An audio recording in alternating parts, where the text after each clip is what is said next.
The truth is, procrastination is great. Let's face it, we all do it. Whether it's delaying that workout, putting off that boring studying, avoiding a tough conversation, or cleaning the entire house just to avoid starting a video on procrastination.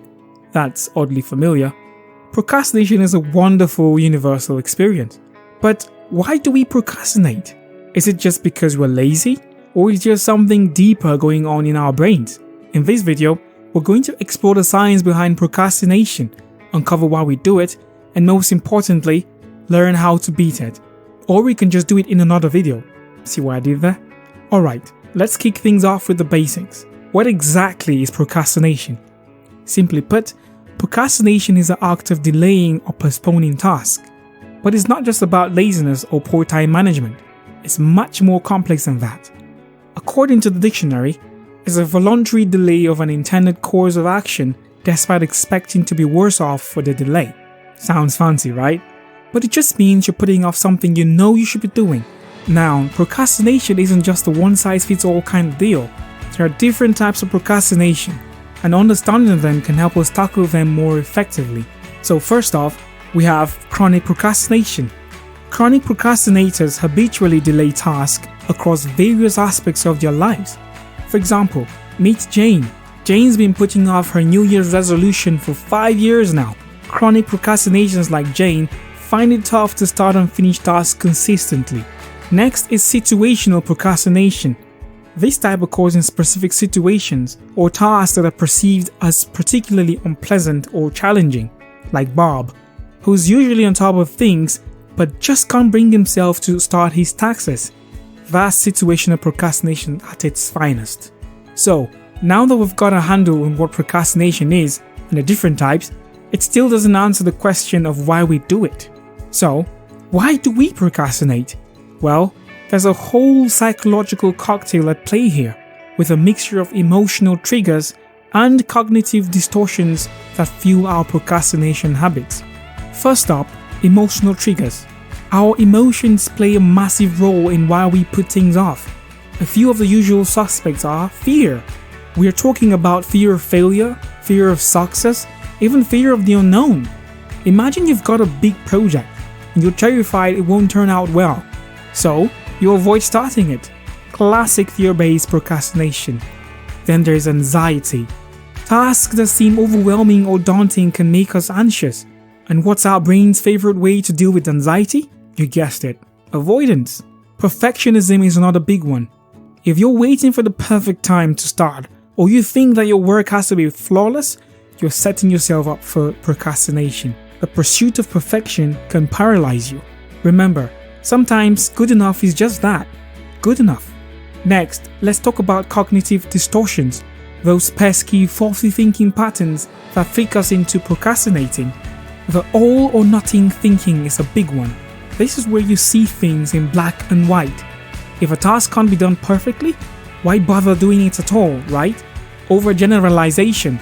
This is when you take one negative experience and apply it broadly. Maybe you bombed the presentation once, and now you think you'll mess up every presentation. This makes you want to avoid even trying. Catastrophizing. This is when you blow things out of proportion. You think if you start that report and it's not great, your boss will fire you, you'll lose your job, and then end up living in a van down by the river. That's a lot of pressure to put on yourself. Overestimating future self.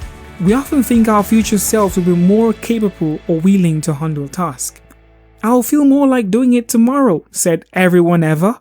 But when tomorrow comes, the same excuses surface. These cognitive distortions can make tasks seem much scarier than they are, leading us to put them off indefinitely. But here's the thing, recognizing these emotional triggers and cognitive distortions is the first step in overcoming them. When you catch yourself falling into these patterns, you can challenge and change them. But that's not all, because after that, you have to face off against the next mounting of distraction called social influences. Let me explain. Ever notice how much easier it is to procrastinate when you're surrounded by friends? Or how your environment can magically make or break your productivity? Well, here are some of the social influences behind our much loved habits. First, we have peer pressure and environment. Humans are social creatures.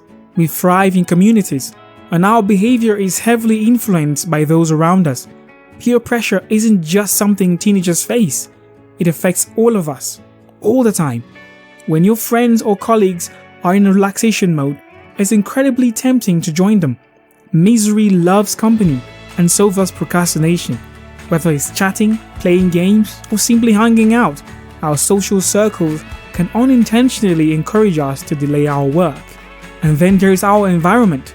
A cluttered, noisy space can be a breeding ground for distractions, while a calm, organized setting can boost our focus. If your workspace looks like a hurricane just passed through, it might be time for a little tidying up. Second, we have cultural norms.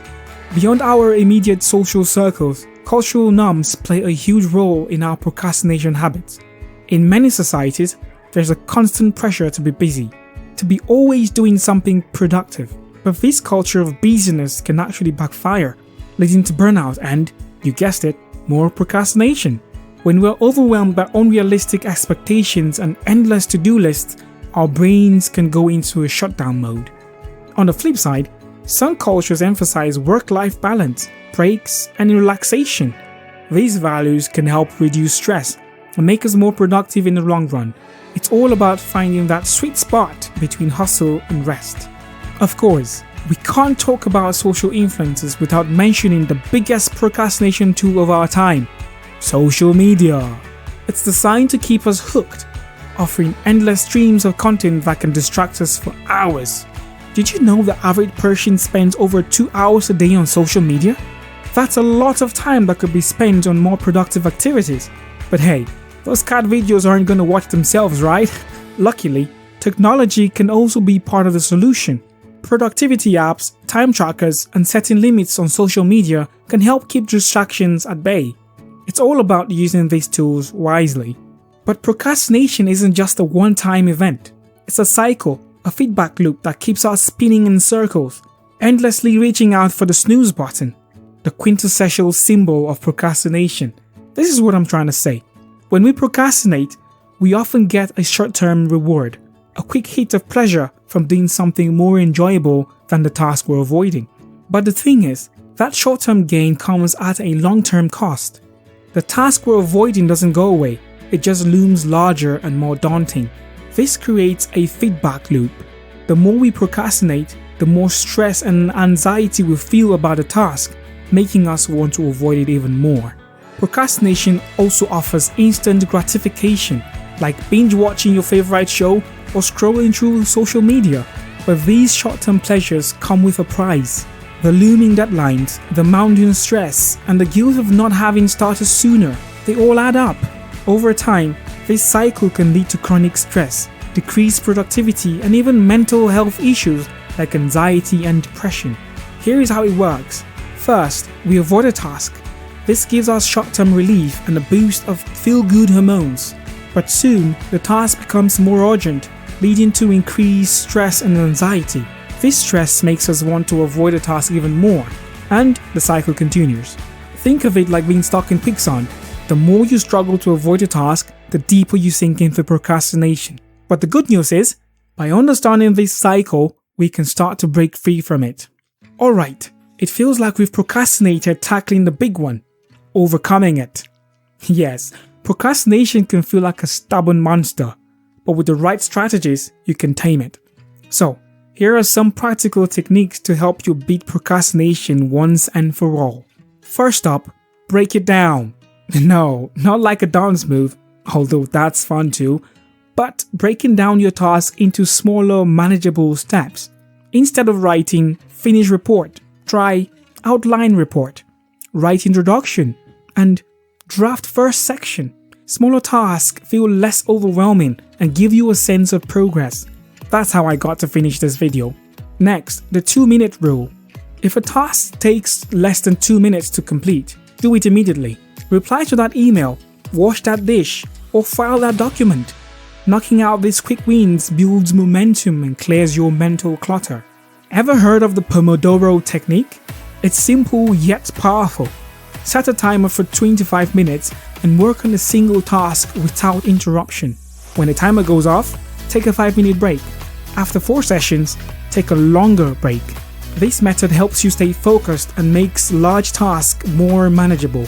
Set clear goals and deadlines. Vague goals like get fit are hard to stick to. Instead, try run for 20 minutes 3 times a week. Specific goals with deadlines give you a target to aim for and a timeline to keep on track. Remove distractions. Turn off notifications. Find a quiet workspace and let your friends know you're in a focus mode. Creating a distraction-free environment can do wonders for your productivity. Don't forget to reward yourself. After completing a task or reaching a milestone, treat yourself. It could be a snack, a walk outside, or some time doing something you love. Rewards reinforce positive behavior and make working towards goals more enjoyable. Find an accountability partner. Share your goals with a friend or join a study group. Knowing that someone else is counting on you can provide the extra push you need to stay on track. Lastly, practice self-compassion and mindfulness. Be kind to yourself when you slip up. It happens to everyone. Use mindfulness techniques to stay present and focused. Being aware of your thoughts and emotions can help you understand why you procrastinate and how to overcome it. I hope you found this insightful and, most importantly, useful. If you did, please give this video a thumbs up and consider subscribing to the channel for more content like this. And if you have any tips or personal stories about overcoming procrastination, share them in the comments. I would love to hear from you. Stay motivated, stay productive, and keep moving forward. Thanks for watching and see you next time. Watch this video next, I think you'll like it.